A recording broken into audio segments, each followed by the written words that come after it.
His name was Geralt of Rivia. He was a witcher, a professional monster slayer. An unusual contract to lift the curse that held a monarch's daughter. It was enough to spend the night with the princess, dusk till dawn.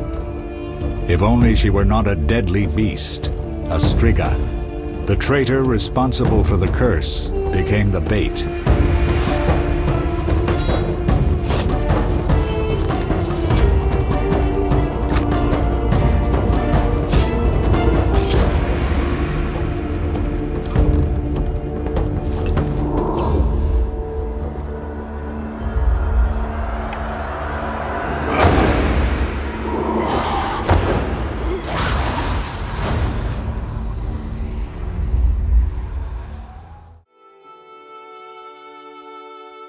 Welcome to the world of The Witcher. The Witcher series is a set of games that take place in Andrzej Sapkowski's land of Temeria. The Witcher, which is based on the book saga containing The Last Wish, The Sword of Destiny, Blood of Elves, House of Contempt, Baptism of Fire, The Swallow's Tower, and The Lady of the Lake. The games are set sometime after the books, where Geralt of Rivia is found to have amnesia. He is found and taken to Kaer Morhen, the training grounds of witches. There he trains to regain all he can. Before long, they are attacked, and from there the journey begins for Geralt. Now, for its time, The Witcher was one of the most adult RPGs, if not the most adult RPG you could get on the market. It had everything to nudity, sex, political intrigue, gore, and every swear word and its mother. The similarities are evident. Allow me one jest, Witcher. Very well. A countess said to a count, "Shall I have dinner served?" What a waste. Perhaps we might go for a walk. What a waste. May I ask a riddle then? Very well. What is warm, hairy, and dives into holes? A cock. Not at all. A mouse. A mouse in a cunt. What a waste. Never mind. Back to our lovers ambulating about the room. You see, Witcher, politics is not unlike a tryst. It begins with foreplay, glances, conversations. Behold that witch with Leuwarden. Now look to our noble Erkin and the courtiers. The dance grows bolder, fondling and such. Then one is consumed by the desire to come together roughly, like animals.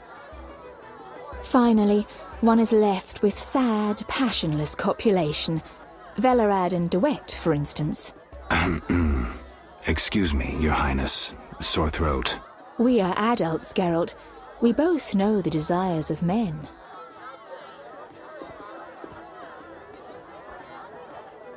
You may be right, Your Highness. Power, sex, power, they both come down to one thing. Fucking others. And for the time, in 2007, this looked pretty good, and to an extent it still does today. Sometimes you'll look up into the sky and go, wow, this world, I'm so into it, this is amazing.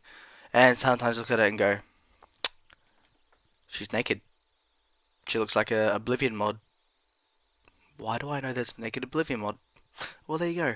One thing that may take a few people away is its combat. Now, first things first, to get the best out of the Witcher's combat, you need to play on either the hardest difficulty or the one below it.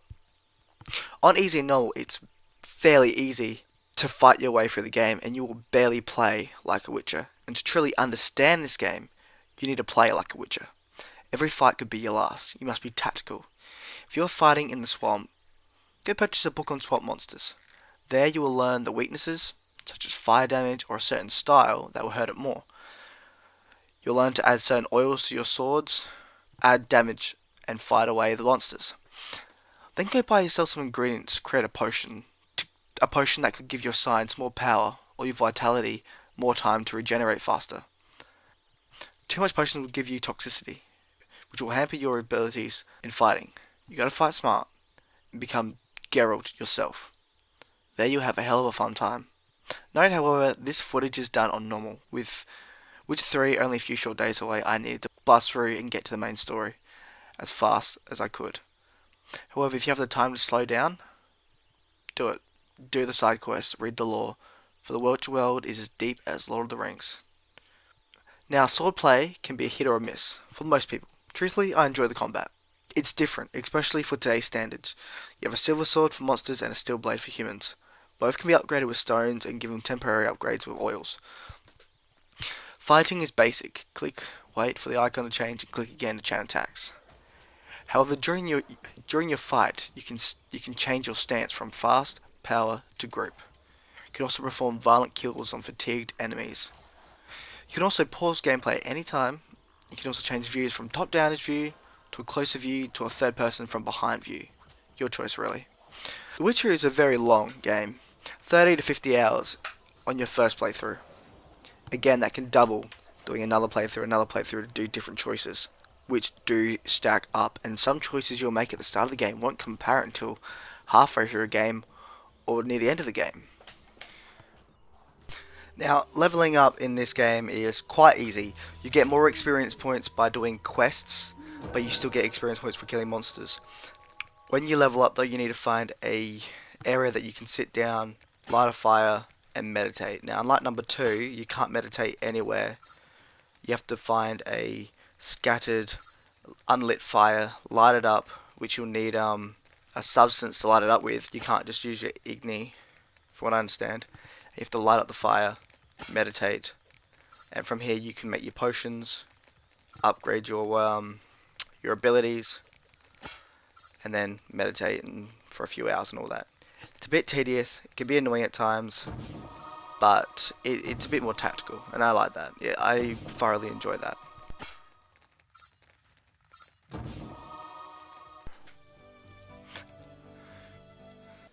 One thing you have to learn about the game is you gotta be smart. You gotta ask questions. Is this beast that's eating a dead corpse? Should you kill it, or should you try to talk to it and find out why it's eating the corpse? Did that beast actually eat the corpse and kill it? Did that beast actually kill the person and start eating the corpse for fun, for food? Was it merely taking the spoils of a fight that happened way before? That's the one thing The Witcher does that most other RPGs don't. You gotta talk, think, and then act. For your actions have grand consequences.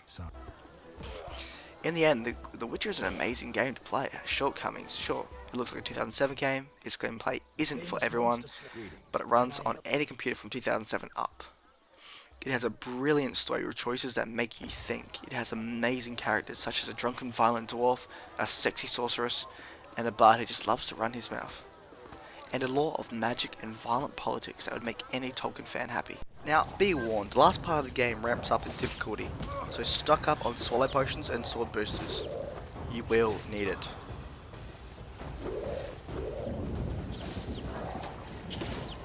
Now here's the thing about choices. Choices. Every RPG has them. Now this one does have some things that are big, you know. It does do things that some RPGs do, you know. Talk to a character, you can say yes, no, bad, I'm good to this person, this one doesn't like it, that sort of thing. Now that still happens, but some choices in this one really matter. For example, the wolf goes on a killing spree. I decide to go and see what's up. So when I meet it though, we start talking. Now here I can either kill it or not. Now if I kill it, yay, one less monster and probably get some orange for it. But if I don't kill it, later on in a certain mission it will help you out in the later battle, making the fight a lot easier. The person also has another story, but I won't spoil that. That's later on in the game if you play it. But there's a side quest which connects to this werewolf. And the lover of the wolf asks for a cure. I try to get the cure, doesn't work, and the quest basically says, go find another cure. Now I decided to stop this. This was before I had to go fight the werewolf. I didn't do this. I was just like, screw it. I'll just do the main story, and I did. And I'm lucky I didn't, because if I did cure him, he wouldn't have been as helpful. Now near the end of the game, every single choice you make will come back to you to either bite you in the ass or make you very, very happy. And that's where the game really shines. The end part, the end section, where you actually get all your ideas and all your previous choices to come in as one. That what makes this game. That is what makes this game amazing, and you will exactly love it for that. I swear. This is what makes the game truly spectacular on how they do that. Some RPGs, you know, bring it all up. This one really goes, holy crap. I'm so lucky and happy that I made that choice. All in the end. Anyway, this is the Autistic Aussie Viking signing off. Hope you enjoyed The Witcher. It's an amazing game, and it's cheap, $10. You can get it on sale every now and then from $2.50 to $1.50. Get it, an amazing game, all up for you. Bye. Why do you eat? Well, I enjoy it. It has health-giving qualities, and it tastes like chicken. A pound of human flesh provides the equivalent of... Spare me. Well, you asked. I do follow certain rules. For instance, I never consume children. Truly praiseworthy. Well, no need for sarcasm.